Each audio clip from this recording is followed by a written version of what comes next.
우리 하나님께서 내려주시는 사랑과 평화가 여러분 모두에게 가득하기를 간절히 바랍니다. 여러분, 이제 우리가 사순절을 맞았습니다. 이 사순절을 맞으면서 저는 바리새인에 대해서 한번 생각을 해보려고 합니다. 바리새인들은 정말 대단한 종교인들이었습니다. 그들의 신앙생활의 모습, 그 행태, 오늘날 우리에게 시사해 주는 바가 굉장히 많다고 생각을 합니다.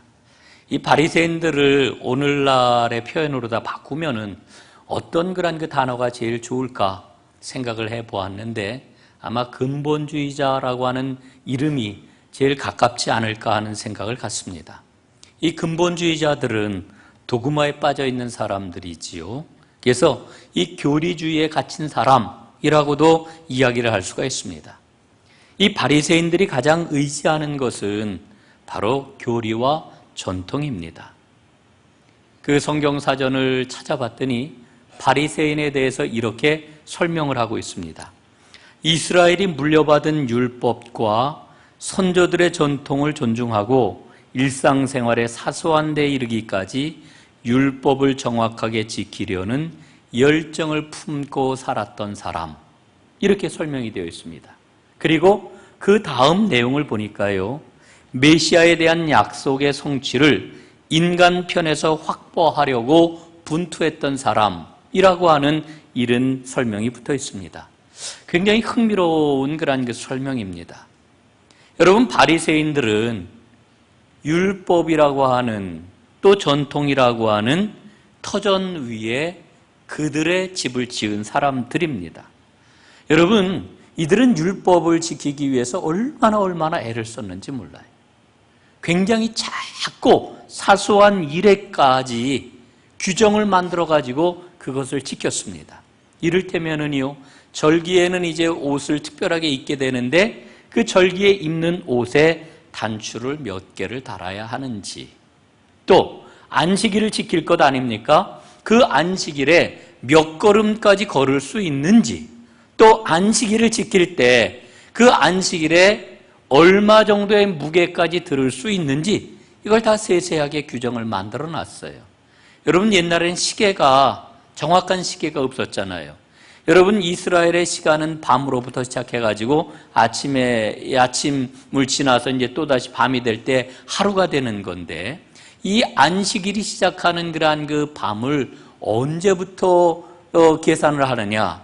그래서 사람의 눈으로 무엇을 식별할 수 있을 때까지를 우리가 밤의 시작, 하루의 시작으로 말할 것이냐, 그런 규정까지 만들어 놨단 말입니다.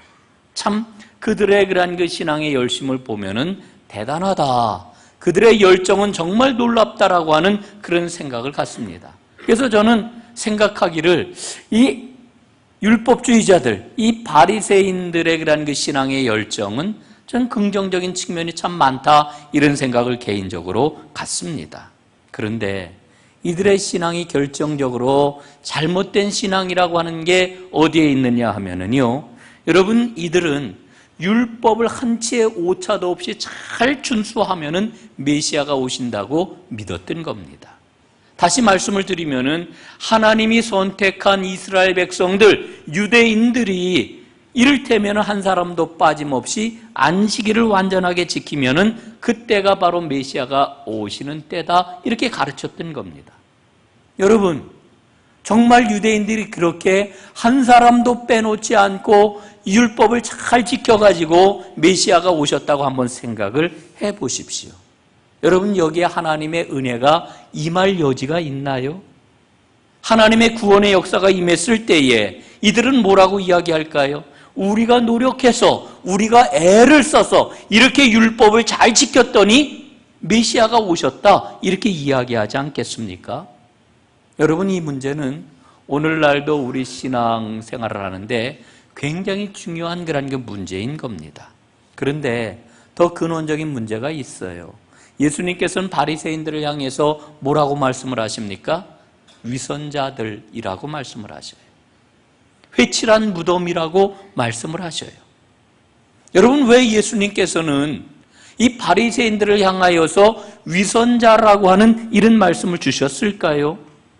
여러분, 신앙의 행위는 누구를 위한 그런 그 행위입니까? 그것은 철저하게 하나님을 위한 행위여야 합니다. 여러분, 바리새인들이 겉으로는 하나님을 향한 신앙 행위를 하고 있는데 실제 속으로 보게 되면은 사람들에게 보이기 위해서 신앙생활을 했던 거지요. 여러분, 경건 생활을 하는데 굉장히 중요한 세 가지 덕목이 있잖아요. 하나는 기도고, 또 하나는 구제고, 또 하나는 금식입니다. 여러분, 바리새인들은 열심히 기도했고, 열심히 구제했고, 열심히 금식을 했습니다. 그러나 그들의 기도와 구제와 금식은 사람들에게 자랑을 하기 위한 것이었습니다. 자신을 나타내기 위한 것이었습니다. 그래서 그들은 시장 어귀에서 수많은 사람들 앞에서 손을 높이 들고 기도를 했단 말입니다. 여러분, 이런 행위들을 통해 가지고 바리새인들은 뭐라고 이야기를 했을까요? 우리는 이마만큼 경건하다. 나는 이 정도의 믿음을 가지고 있다. 나는 이런 사람이다. 이걸 드러내려고 했던 겁니다. 여러분, 한 걸음 더 나아가서 말씀을 드리면은 나는 이렇게 옳다. 우리는 이렇게 옳다. 이걸 과시하려고 했던 거지요. 여러분, 겉으로 보면은 하나님의 이름으로 하나님께 영광을 돌리는 것 같아요.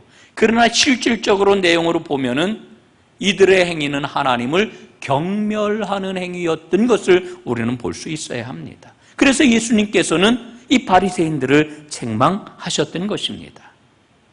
겉으로 이야기하는 것하고 속으로 추구하는 것하고 엄청난 차이가 있었던 거지요. 겉과 속이 다른 거예요. 여러분, 오늘 우리 믿음 생활에도 혹여 이와 같은 그런 그 요소가 없는지를 살펴보아야 합니다. 저는 이 바리새인을 살펴보면서 오늘 우리 사회에도 이와 같은 일들이, 교회에서뿐만 아니라 우리 사회에도 이와 같은 일들이 참 많이 있다라고 하는 생각을 갖습니다. 여러분, 지금 남과 북의 관계가 너무나 경색이 되어가지고 참 걱정을 많이 하고 우리가 기도를 많이 해야 되는 그런 그 시기를 맞고 있는데, 여러분, 우리 대한민국 현실을 한번 보십시오. 보수나 진보나 할 것 없이 모두 다 입을 열기만 하면은 평화를 이야기를 해요. 통일을 이야기를 해요. 그래서 그들의 이야기를 들어보면은 평화주의자로구나, 뭐 이런 생각을 갖게 되는 거지요. 여러분, 물론 평화를 이루는 그 방법과 경로는 다양합니다. 그래서 어떤 때 보면은 여기에서 이 얘기를 들으면 이 말이 맞네. 또 저희 가서 저 얘기를 들으면은 그 말도 맞네. 이래가지고 끄덕끄덕하게 되는데, 그런데 여러분, 중요한 것은 겉으로 평화를 이야기를 하지만은 실제로는 분쟁을 추구하는 그런 사람들이 있다는 거예요. 예? 겉으로 보게 되면은 통일을 이야기를 하지만 분단을 고착화하려고 하는 그런 사람들이 있다는 거지요. 가짜예요, 이건 가짜. 우리가 가짜를 잘 구별해내는 지혜가 필요하다라고 하는 겁니다. 여러분, 어떻게 가짜를 구별할 수 있을까요? 저는 가짜를 구별하는 거 의외로 방법이 간단하다고 저는 생각을 합니다. 이게 뭐냐 하면은요, 분단 상황 때문에 혹은 분쟁 때문에 결국은 누가 이익을 보느냐? 이익을 보는 사람은 가짜예요. 분쟁 때문에, 분단 때문에 뭔가 이득을 본다라고 하면은 여러분, 그건 가짜인 거예요. 우리는 눈을 부릅뜨고 어떤 게 진짜이고 어떤 게 가짜이냐, 그걸 잘 구별해낼 수 있어야 되는 거죠. 여러분, 우리 신앙생활을 할 때 우리가 하나님이라고 하는 이름 부르는 것을 정말 조심해야 됩니다. 근데 어떤 경우에를 보면은요, 입만 열면 하나님 이야기를 해요. 이때도 하나님, 저때도 하나님. 여러분, 참 신앙이 좋은 거긴 합니다만은 주의해야 합니다. 여러분, 십계명을 보면은 우리에게 뭐라고 일러주십니까? 하나님의 이름을 망령되이 일컫지 말아라, 이렇게 말씀을 해주고 있지요. 여러분, 하나님 그런다고 하나님의 말씀대로 하나님의 뜻대로 사는 게 아닌 거예요. 지금 바리새인 이야기를 하고 있습니다마는 이 바리새인들은 항상 하나님을 입에 달고 살았어요. 그리고 그들의 행위는 오로지 하나님을 향한 행위처럼 보였어요. 그러나 속은 정반대였던 거죠. 하나님의 이름을 이용해가지고 그들은 자신들의 이익을 철저하게 챙겼던 겁니다. 예수님께 책망을 받았던 거 아니겠어요? 여러분, 그래서 우리는 이 사순절을 맞으면서 다시 한번 우리의 믿음을 돌아봅니다. 사순절을 가리켜 우리가 회개의 절기라고 그러지요. 기도의 절기라고 이렇게 이야기를 하지요. 여러분, 우리 사순절에 무엇을 우리가 회개해야 되겠습니까? 크게 두 가지를 우리가 전 회개해야 된다고 생각을 해요. 첫 번째로는 하나님이 아니라 사람들을 의식하면서 신앙생활을 했던 것 회개해야 합니다. 우리는 철저하게 하나님께 초점을 맞추어야 돼요. 두 번째로는 물질에게 주인의 자리를 양도했던 것 회개를 해야 됩니다. 여러분, 우리는 돈의 종이 아니에요. 돈이 부리는 대로 살아가는 그런 존재가 아니에요. 여러분, 성경을 보면은 하나님께서 우리를 축복해 주시는데 어떻게 축복을 하십니까? 모든 물질과 자원을 관리하고 다스리라. 하나님 이렇게 우리 인간에게 축복을 해 주셨어요. 여러분, 대부분의 사람들의 삶을 보면은요, 이 돈이 얼마나 막강한 힘을 발휘하는지 그 돈 앞에 껌뻑 죽어요. 돈이 시키는 대로 해요. 저도 제 삶을 돌아봐요. 저는 돈을 주인으로 섬기지는 않는데 보면은 돈에 쫓겨서 사는 적이 너무 많아요. 예? 대부분의 사람들의 삶의 모습이 그런 것 같아요. 돈이 시키는 대로 살거나 아니면 돈에 쫓겨서 살거나 우리의 삶이 그렇단 말이에요. 여러분, 오늘 제가 하나님은 우리를 돈을 잘 관리하는 하나님의 축복을 받은 사람으로 우리를 세우셨습니다. 이렇게 말씀을 드리면은 어떤 분은 이런 이야기를 해요. 아유, 목사님 참 철이 들 나셨네. 세상 물정을 어쩌면 그렇게 모르실까? 세상 살기가 얼마나 힘들고 어렵고 치열한데 그게 무슨 이야기입니까? 목사님은 밖에서 돈을 안 벌어봐서 몰라요. 여러분, 저는 여러분에게 이런 말씀을 드리고 싶어요. 하나님이 우리 삶의 현실을 몰라서 그렇게 말씀하셨을까? 우리의 삶이 얼마나 힘들고 어렵고 눈물나고 치열한지 모르기 때문에 하나님이 그런 말씀을 주신 것일까? 여러분, 만약에 그런 생각이 드신다면, 예? 제가 지금 전하는 말씀은 저 이광섭의 이야기가 아니에요. 성경 말씀을 전해드리는 겁니다. 여러분, 만약에 그런 마음이 드신다면은 하나님 앞에 이 문제를 놓고 씨름하세요. 하나님 앞에 질문하세요. 하나님과 한번 싸워보세요. 하나님, 정말 내 삶은 이렇게 힘들고 어려운데 그게 무슨 그 말도 되지 않는 소리입니까? 하나님, 전 아무리 생각해도 그 하나님의 말씀 전 받아들일 수가 없습니다. 여러분, 치열하게 하나님과 씨름을 하셔야 됩니다. 이 문제가 해결되지 않으면은요, 여러분 믿음의 성수, 여러분 믿음의 진보 절대 일어날 수 없어요. 여러분, 이 물질 문제에 발목이 잡히면은요, 여러분 우리 믿음 전혀 성장할 수가 없어요. 이 문제 해결하셔야 돼요. 여러분, 이 문제 꼭 씨름하시고 하나님이 들려주시는 응답을 받으시기를 주님의 이름으로 축복합니다. 여러분, 분명히 우리가 알아야 됩니다. 돈과 자원이라고 하는 것은 철저하게 하나님 나라를 이루기 위해 하나님께서 우리에게 맡겨주신 수단이고 통로예요. 예? 만약에 우리가 이렇게 살지 못했다면 사순절기에 우리는 회개를 해야 되는 거지요. 그리고 하나님의 말씀대로 우리가 철저하게 살아가게 될 때 하나님이 어떻게 역사하시는지를 우리가 맛보아야 되지 않겠어요? 하나님은 우리를 축복해 주셨는데 그게 헛말이라고 하면은 여러분, 우리의 믿음이 얼마나 허망한 것이 되겠습니까? 사순절에 대해서 제가 조금 더 말씀을 드리려고 합니다. 이 사순절이라고 하는 것은 부활절이 있기 40일간의 준비 기간을 가리키는 그러한 그 교회의 절기입니다. 우리가 세상에서도 큰 행사를 치르기 위해서는 치밀한 준비 과정을 거쳐야 되잖아요.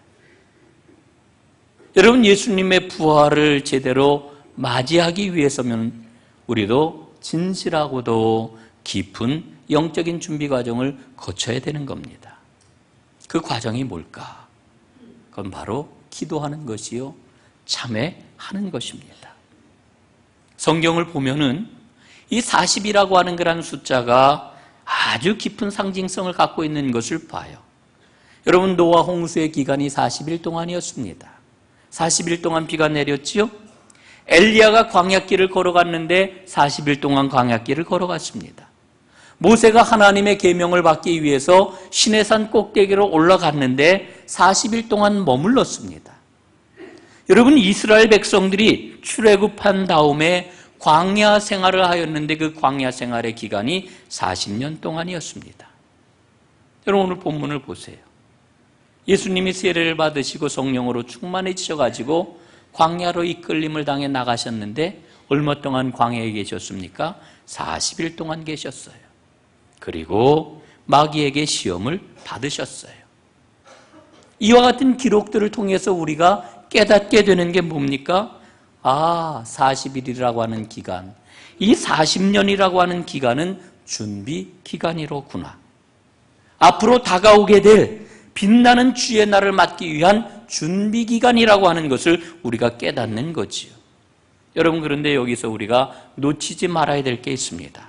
그 기간은 시련과 고난의 기간이라고 하는 거지요. 여러분, 이스라엘 백성들은 광야 40년을 통해 가지고 하나님을 배우고 하나님을 깨우쳤어요. 하나님 공부를 했던 그런 그 기간이 바로 이 40년이라고 하는 긴 세월이었습니다. 그래서 어떤 분은 이 광야 생활을 가리켜 광야 학교였다, 또 어떤 분은 광야 교회였다, 이렇게 표현을 해요. 둘 다 의미가 있는 표현이라고 생각을 해요. 여러분, 그들은 광야에서 하나님 앞에 어떻게 했습니까? 때때로 범죄했습니다. 때때로 타락했습니다. 심지어는 하나님 앞에 반항을 했습니다. 그러나 그때마다 그들은 또 하나님의 은혜 가운데 돌이켰고 회개했고 회심을 했습니다. 이 모든 과정을 통해서 그들의 믿음은 깊어졌고 그들은 하나님이 누구이신지를 제대로 알게 되었던 거지요. 이게 구약의 기록이에요. 그런데 오늘 우리가 정말 중요하게 봐야 될 게 있는데 바로 이 광야 40년 혹은 40일이라고 하는 이 신앙과 영성이 마침내 세례 요한에게 이르게 되었을 때에 절정을 이루게 되었다는 거지요. 이 하나님 구원의 경륜이에요. 여러분, 구약 성경을 보면은 하나님의 구원의 역사를 이루시기 위해 하나님께서 계속해서 준비를 해 오시다가 마침내 세례 요한에게 이 모든 것이 집약이 되었고 세례 요한을 통해서 예수 그리스도의 새로운 시대가 열리게 되었던 겁니다. 그래서 성경을 보면은 우리에게 어떤 결론을 주십니까? 이런 결론을 주셔요. 예수 그리스도가 바로 젖과 꿀이 흐르는 가나안이다. 예수님이 곧 가나안이시라고 하는 것을 우리에게 일러주고 있는 거지요. 여러분, 가나안은 뭐가 전제가 되어야 합니까? 광야 40년이 전제가 되어야 해요. 고난의 시기, 어려움의 시기. 여러분, 이스라엘이 광야 생활을 하면서도 그 40년 동안을 견딜 수 있었던 이유는 바로 젖과 꿀이 흐르는 광야 생활을 하면서 견딜 수 있었던 것은 젖과 꿀이 흐르는 가나안이 있었기 때문인 거지요. 여러분, 우리도 광야와 같은 인생길을 걸어가고 있어요. 우리도 마침내 약속된 가나안에 들어가게 될 것입니다. 그런데 놀라운 것은 우리 주님께서는 우리가 인생을 마친 다음에 가나안에 들어가는 것뿐만 아니라 이미 지금도 가나안을 맛볼 수 있는 은혜를 허락해 주셨습니다. 너희 가운데 하나님의 나라가 임하였도다 말씀을 해주고 있잖아요. 그래서 성령을 통해서 우리에게 다가오시는, 우리와 함께 하시는 예수님을 우리는 날마다 누리게 되는 거지요. 여러분, 주님은 가나안이십니다. 그리고 그 은혜를 오늘도 우리에게 펼쳐주고 계십니다. 예수 그리스도를 가나안으로 맛보는 사랑하는 온 성도들 되시기를 주님의 이름으로 축복합니다. 자, 그러면은 왜 예수님께서는 공생애를 시작을 하시면서 40일간의 이 고난의 여정을 보여주시는 걸까? 예수님이 낙원이고 예수님이 천국이라고 하면은 그냥 그 모든 것을 보여주시면 되는데 왜 예수님께서 금식을 하시고 고행을 하시고 시험을 당하시는 까닭이 무엇일까? 여러분, 그 까닭이 무엇입니까? 교회는 바로 예수님의 몸이라고 하는 것을 깨달을 때에 그 이유를 우리는 알 수가 있는 겁니다. 교회는 예수님의 몸입니다. 예수님이 걸어가셨던 그 길을 걸어가야 하는 존재라고 하는 거지요. 여러분, 예수님이 마귀에게 시험을 받으셨던 것은 교회도 시험을 받을 수 있다는 거예요. 예수님이 유혹을 받으셨다라고 하는 것은 우리 성도들도 유혹을 받을 수 있다라고 하는 것을 일러주시는 거예요. 우리에게는 유혹이 있습니다. 시험이 있습니다. 그걸 우리가 분명히 알아야 합니다. 그리고 그 시험을 이겨내게 될 때에 우리는 비로소 영적으로 깊어지고 더 아름다운 성장을 이루어내게 되는 거지요. 그러면 그 마귀의 유혹을 어떻게 이겨낼 수가 있겠습니까? 오늘 성경 본문에 그 길이 나와 있습니다. 예수님이 어떻게 마귀의 유혹을 이겨내셨는지 그걸 잘 살펴보는 게, 그래서 그걸 잘 배우는 것이 바로 유혹을 이겨내는 길이라고 하는 것을 일러주고 있는 거지요. 오늘 이 세 가지 유혹을 간략하게 살펴보고 오늘 말씀을 마무리하도록 하겠습니다. 여러분, 첫 번째 유혹이 무엇이었습니까? 돌로 떡을 만들라 하는 유혹이었죠. 돌을 가지고 떡을 만들래요. 여러분, 이 시험의 본질이 뭐냐 하면은요, 현실적이 되어라, 이런 그 유혹인 것이지요. 현실적이 되어라. 여러분, 성경 말씀을 보게 되면은요, 이 현실적이 되었다가 실패한 아주 유명한 사람이 나와요. 그 사람이 누굽니까? 에서. 다 아시죠? 야곱의 쌍둥이 형이었던 에서. 여러분, 에서가 사냥을 나갔다가 돌아왔는데 너무너무 배가 고픈 거예요. 완전히 허기가 지어가지고 백가죽이 등가죽과 완전히 붙어버린 거죠. 너무너무 배가 고파 견딜 수가 없는데 딱 집에 들어왔더니 팥죽이 보이는 거예요. 냄새가 얼마나 구수한지, 그 모양과 빛깔은 얼마나 침을 흘리게 하는지. 그래서 에서가 어떻게 합니까? 자기의 장자의 명분을 팥죽 한 그릇과 바꿔버리고 말았어요. 여러분, 잘 보세요. 장자의 명분이라고 하는 것은 눈에 보이지 않는 겁니다. 팥죽은 지금 당장 눈앞에 있는 것입니다. 그는 명분을 팥죽 한 그릇에 팔아버리고 말았다니까요. 여러분, 이와 같은 일들이 오늘 우리의 삶 가운데 얼마나 비일비재하게 일어나는지 몰라요. 오늘 예수님은 그 유혹 앞에 뭐라고 말씀을 하십니까? 사람이 빵만 가지고 살 수 있는 게 아니다, 이렇게 말씀을 하셔요. 여러분, 부자 되기를 원하시죠? 아니신가요? 아유, 그래요. 한상수 집사님 꼭 부자 되시기 바랍니다. 여러분, 성공하기를 원하시지요? 여러분, 우리가 바라는 게요, 부자 되기를, 성공하기를 바라요. 오늘 제가 정직한 말씀을 좀 드려야 될 것 같아요. 성경을 보면은요, 우리 인생의 목적이 부자 되는 데 있지 않다 일러주셔요. 우리 인생의 목적이 성공하는 데 있지 않다 분명하게 말씀하셔요. 여러분, 낙심되시죠? 예? 나 예수 믿고 좀 부자가 됐으면 좋겠는데, 예수 잘 믿어서 이왕이면은 성공하고 싶은데, 성경은 그렇게 우리에게 일러주지 않아요. 이게 번지수를 잘못 찾았나 봐요. 예?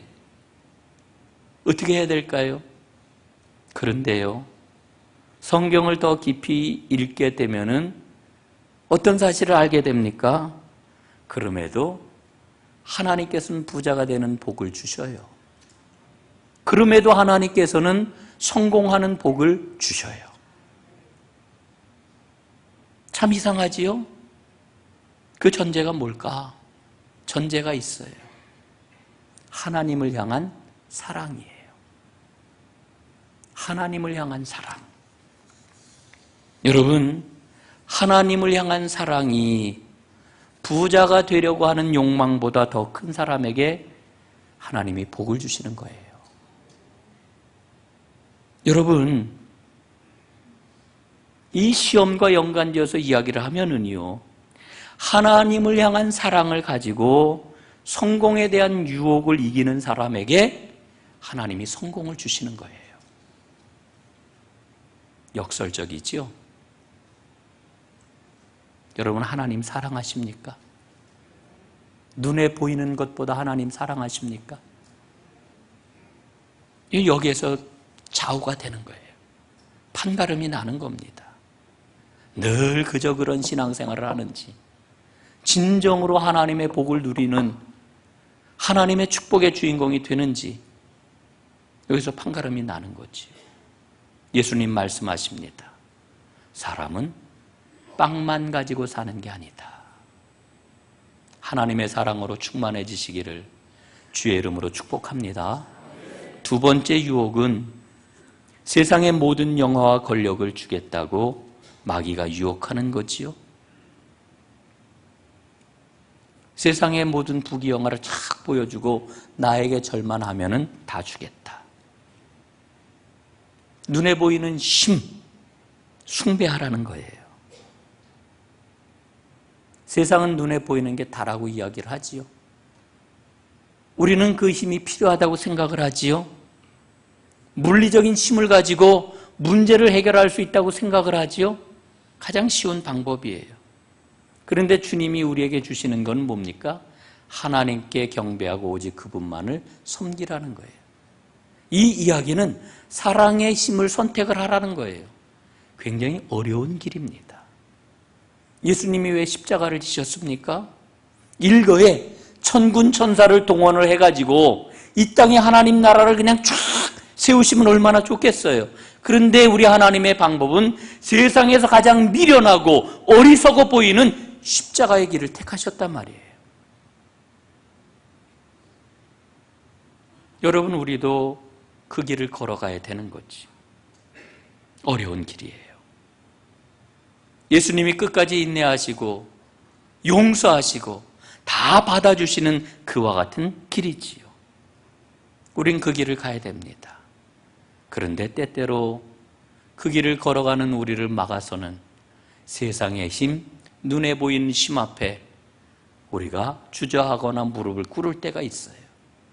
여러분, 끝까지 사랑의 힘을 선택하는 축복이 있기를 간절히 바랍니다. 마지막 세 번째, 멋있게 보여라 하는 유혹이 있지요. 성경 꼭대기에서 뛰어내릴 때 안전하게 바닥에 그냥 닿게 되면은 얼마나 놀라운 일입니까? 얼마나 멋져 보입니까? 얼마나 유명해지겠습니까? 여러분, 우리에게는 모두 다 그런 마음이 있어요. 우쭐하는 소영웅주의가 있단 말입니다. 누군가 와가지고 이 목사 대단해, 참 훌륭해, 예? 인격적으로 아주 뛰어나, 막 이러면은 내가 진짜 그런 줄 알고 우쭐해진단 말이에요. 우리 모두에게는 이게 다 있어요.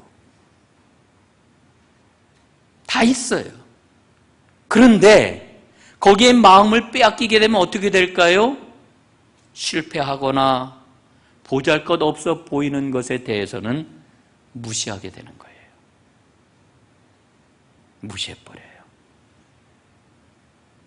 여러분, 어느 공동체가, 어떤 공동체가 힘이 있는 진정한 공동체일까요? 예? 여러분, 가정이 왜 안전한 곳입니까? 식구들은 뭐 크게 훌륭하게 되거나 뭐 그냥 별 볼 일 없거나 다 똑같은 식구잖아요. 가정 안에서는 우리의 약한 것 혹은 부끄럽게 여겨지는 것 다 아무 거리낌 없이 다 내어놓을 수 있기 때문에 가정이 안전한 거잖아요. 여러분, 교회 공동체도 마찬가지입니다. 우리 공동체가 진정한 생명의 공동체, 강건한 힘을 가진 공동체가 되기 위해서는 우리 공동체 안에서는 누구나 다 자신을 있는 그대로 내어놓을 수 있어야 돼요. 힘 있는 사람, 능력 있는 사람, 부유한 사람, 어디에서나 다 그런 사람들은 자신을 나타내요.